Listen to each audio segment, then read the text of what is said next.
الذكر فهل من مدكر بسم اللہ الرحمن الرحیم وما کنت ترجو، اور نہیں سے آپ امید بھی رکھتے، ان یلقی الیک الکتاب، کہ آپ کو کتاب دی جائے گی، الا مگر رحمتا من ربک، یہ آپ کے رب کی رحمت ہے، فلا تکونن ظہیرا للکافرین، پس آپ کبھی کافروں کے لیے مددگار نہ بننا، ولا یصدنک، اور نہ وہ آپ کو روک دیں، ان آیات اللہ، اللہ تعالیٰ کی آیات سے، بعد اذ انزلت الیک، اس کے بعد کہ جب وہ آپ کی طرف نازل کر دی جائیں، وادعو الی ربک، اور اپنے رب کی طرف بلاتے رہیے، ولا تکونن، اور نہ ہونا من المشرکین، شرک کرنے والوں میں سے، ولا تدع مع اللہ الہا آخر،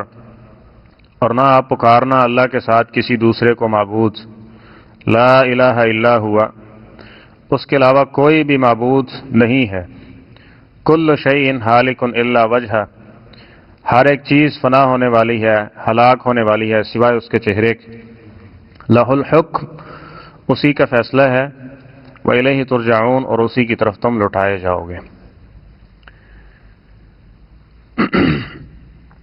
نبی کریم صلی اللہ علیہ وسلم کو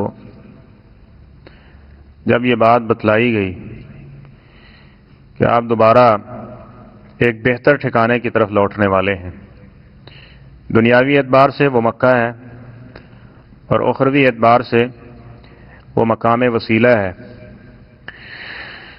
تو نبی کریم صلی اللہ علیہ وسلم اور آپ کے اصحاب، جس طرح کہ حضرت عمر رضی اللہ تعالیٰ عنہ جیسے جرری بھی حبر صلح حدیبیہ کی شرائط کو دیکھ کے کہہ رہے ہیں اللہ کے رسول ہم سچے ہیں، لیکن ان کی ہم ساری شرائط مان رہے ہیں۔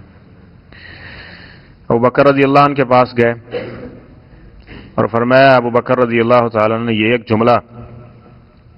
جملہ اس میں بڑا عقیدہ بھی ہے، اور جملہ جب ذہن میں آ جائے تو بہت سارے مسائل سیدھے ہو جاتے ہیں۔ کہا ہے عمر انہ رسول اللہ، یہ شرطیں جس نے طے کی ہیں وہ اللہ کا رسول ہے، وہ اللہ کا، اگرچہ ہمیں ہماری سوچ و فہم کے بالکل مخالف نظر آ رہی ہیں، لیکن اللہ کے رسول صلی اللہ علیہ وسلم نے طے کی ہے نا، تو اسی میں بہتری، اور وہی جو ہے وہ بہتر راستہ تھا۔ بہرحال اس موقع پہ، اور اسی طرح نبی کریم صلی اللہ علیہ وسلم سے صحابہ نے سوال کیا جب ظلم ہو رہا تھا ان میں مکے کے اندر، اللہ کے رسول ہم حق پہ نہیں ہیں، سچ پہ نہیں ہیں، تمہاری آزمائشیں، تو نبی کریم صلی اللہ علیہ وسلم اس موقع پر بھی یہ جواب، بہرحال ایک جو چیز آنے والی ہے اس کے بارے میں نبی جو ہوتا ہے اس کو تو حق الیقین ہوتا ہے، یقینی بات، ٹھیک ہے، لیکن ساتھ میں جو امتی ہیں یعنی اصحاب ہیں ان کے مزید تشفی قلب کے لیے یہ چیزیں نازل کیں۔ فرمایا کہ جو رب آپ کو دوبارہ لوٹنے کا وعدہ دے رہا ہے نا، اس رب نے آپ پہ قرآن اتارا ہے، آپ کبھی یہ امید نہیں رکھتے تھے، سوچا بھی نہیں کرتے تھے کہ آپ پہ قرآن نازل ہوگا یا آپ کو نبوت اور رسالت دی جائے گی، ٹھیک ہے۔ تو فرمایا وما کنت ترجو ان یلقی الیک الکتاب الا رحمتا من ربک، یہ اللہ کی رحمت ہوئی نا، اس کا فضل ہوا، اس نے یہ ضلال مبین جیسے معاشرے کے اندر ایک نبی کو پیدا کیا، اس کو کتاب بھی عطا کر دی، تو اس کے لیے یہ کچھ بھی مشکل نہیں ہے۔ آگے 5 حکم دیے جا رہے ہیں کہ آپ نے یہ 5 کام کبھی نہیں کرنے۔ پہلا یہ ہے کہ فلا تکونن ظہیرا للکافرین، کتاب آنے کے بعد، وحی آنے کے بعد کافروں کی حمایت نہیں کرنی، یعنی ان کی مدد، ان کی یہ قوم ہے جی، ہماری برادری ہے، ہمارا یہ ہے، تو فرمایا کبھی کافروں کی حمایت نہیں کرنی اللہ اور اللہ کے رسول کے احکامات، آیات کے مقابلے کے اندر۔ اور آج بھی یہی چیز ہے، سمجھیں یہ نبی کریم صلی اللہ علیہ وسلم نبی تو ہوتا ہی وہ ہے جو پیدائشی طور پہ ہی اللہ تعالیٰ اس کی ایسی تربیت اور ایسا اس کا انداز اور ایسی اس کی زندگی ہوتی ہے جو ایک مثال ہے، جس طرح نبی کریم صلی اللہ علیہ وسلم کو نبوت دی گئی اور نبوت سے پہلے والی زندگی کو نبوت کے اوپر بطور دلیل پیش کیا گیا، وَإِنَّكَ لَعَلَىٰ خُلُقٍ عظیم کی صورت میں تمہارے اندر رہا ہوں، وجدتمونی حل وجدتمونی صادقا کاذبا، تم نے مجھے جھوٹا پایا کہ سچا پایا، یعنی شروع سے ہی امت کو یہ تنبیہ ہے کہ اگر تمہارے پیغمبر کو یہ نصیحتیں کی جا رہی ہیں نا، تو تمہیں اس پہ زیادہ اپنے کان کھڑے کرنے چاہیے، غور و فکر کرنی چاہیے کہ تم نے کبھی کسی کافر کے لیے دوست اور مددگار نہیں بننا۔ اس کے بارے میں ہم تفصیلی جو ہے وہ سورہ البقرہ میں پڑھا ہے، الولا والبراء، دوستی اور دشمنی کا معیار کیا ہے، سورۃ بقرہ میں تفصیل کے ساتھ یہ ذکر کر دیا گیا ہے، اور یہ بات بتلائی گی جس کا خلاصہ یہ ہے کہ کافر کافر کا دوست ہوتا ہے، کافر کبھی بھی مسلمان کا دوست نہیں ہو سکتا۔ اور فرمایا منافق منافق کا دوست ہے، وہ کیا کرتے ہیں؟ برائی کا حکم دیتے ہیں، نیکی سے روکنے کے لیے وہ سب کچھ کرتے ہیں، لیکن مومن کیا ہے؟ یہ مومن کا دوست ہے، اس کو دوستی رکھنی چاہیے۔ کیوں؟ اس لیے کہ نیکی کا حکم دے اور برائی سے روکے۔ تو فرمایا پہلا حکم یہ ہے کہ آپ نے کافروں کے لیے مددگار نہیں بننا۔ وَلَا يَصُدَّنَّكَ عَنْ آيَاتِ اللَّهِ بَعْدَ إِذْ أُنزِلَتْ إِلَيْكَ۔ دوسرا حکم یہ ہے کہ جب اللہ کی آیتیں آ جائیں نا تو پھر آپ کو اللہ کی آیتوں پر عمل کرنے سے کوئی بھی عذر بہانہ اور معاشرے کی کوئی بھی رسم اور رواج روک نہ دے، کیونکہ مشرکین مکہ کو جب یہ آیات سنائی تھی انہوں نے یہی اعتراض کیا تھا نا، ہم اپنے آباؤ اجداد سے صدیوں سے یہ کام کرتے آ رہے ہیں اور تم اٹھ کے کھڑے ہو کے ان ساری چیزوں کی مخالفت کرنے آ گئے ہو۔ اور جب وہ نبی کریم صلی اللہ علیہ وسلم کا جو باہر سے آنے والا اس کو تعارف کروایا کرتے تو وہ کہتے تھے یہ صابی ہو گیا۔ صابی کسے کہتے ہیں؟ پیو دادے کے دین کو چھوڑ کے کسی اور طرف چلا گیا۔ تو فرمایا وَلَا يَصُدَّنَّكَ عَنْ آيَاتِ اللَّهِ بَعْدَ إِذْ أُنزِلَتْ إِلَيْكَ۔ پیغام تو ہمارے لیے ہے کہ جب اللہ کا حکم آ جائے تو پھر کوئی بھی عذر اور کوئی بھی بہانہ تمہیں اللہ کی آیت پر عمل کرنے سے نہ روکنے پائے، یعنی ایسا ایمان پیدا کیجیے۔ وَادْعُ إِلَىٰ رَبِّكَ۔ اور دوسرا حکم کیا ہے؟ تیسرا حکم کیا ہے؟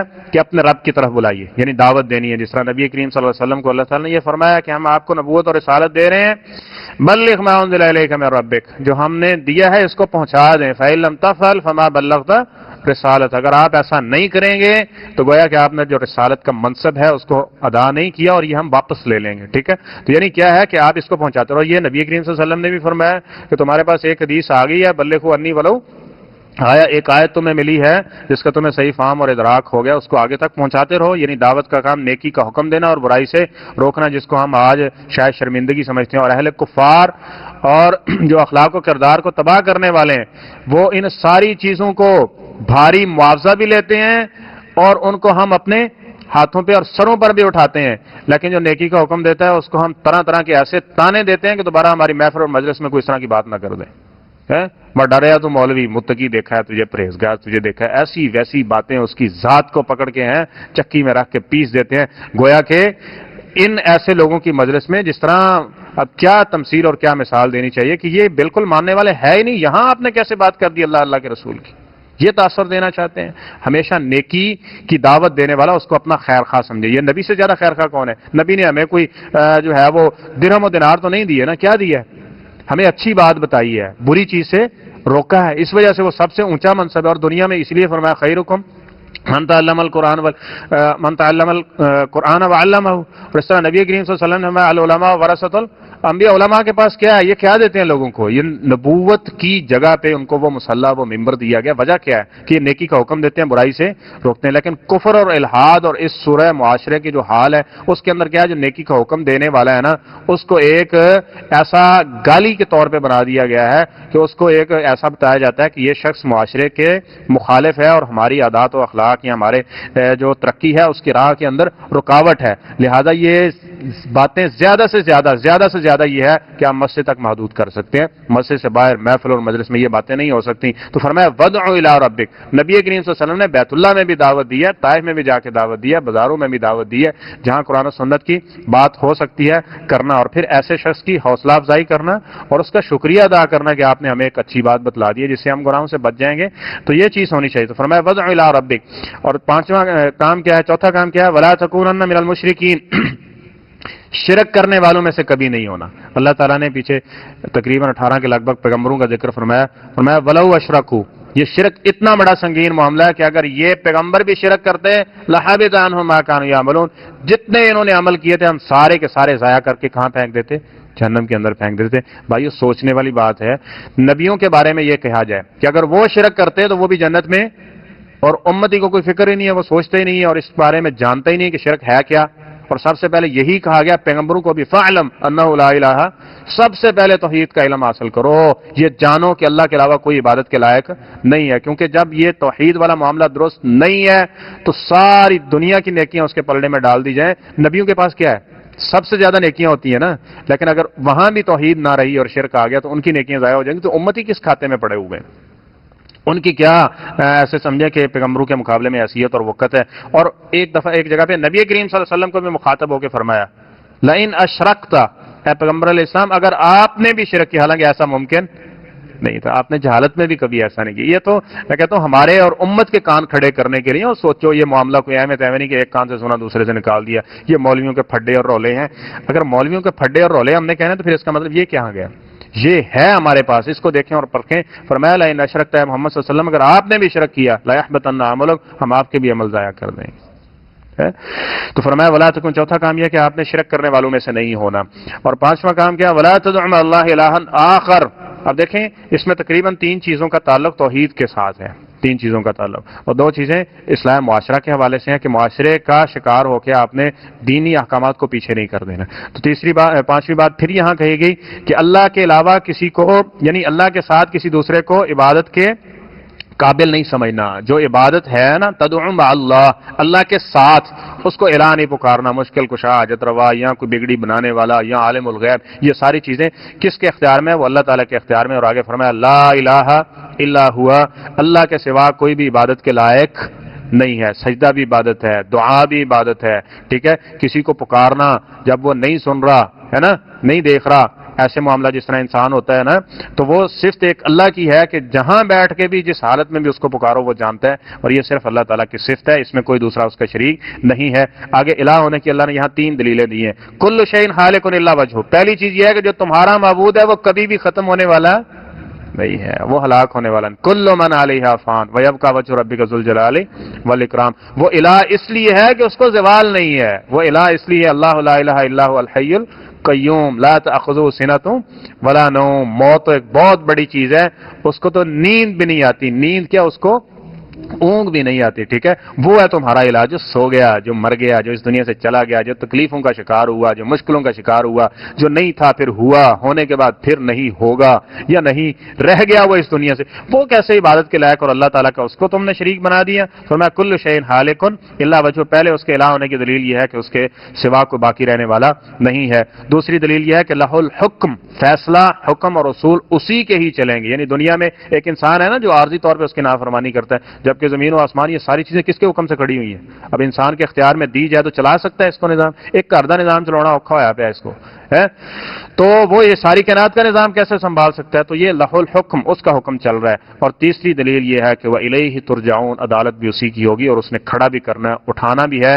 اس لیے یہ 3 صفات اگر کسی میں ملتی ہیں تو اس کے سامنے سر جھکا دو, جبکہ یہ اللہ کے علاوہ کسی دوسرے میں نہیں ملیں گی.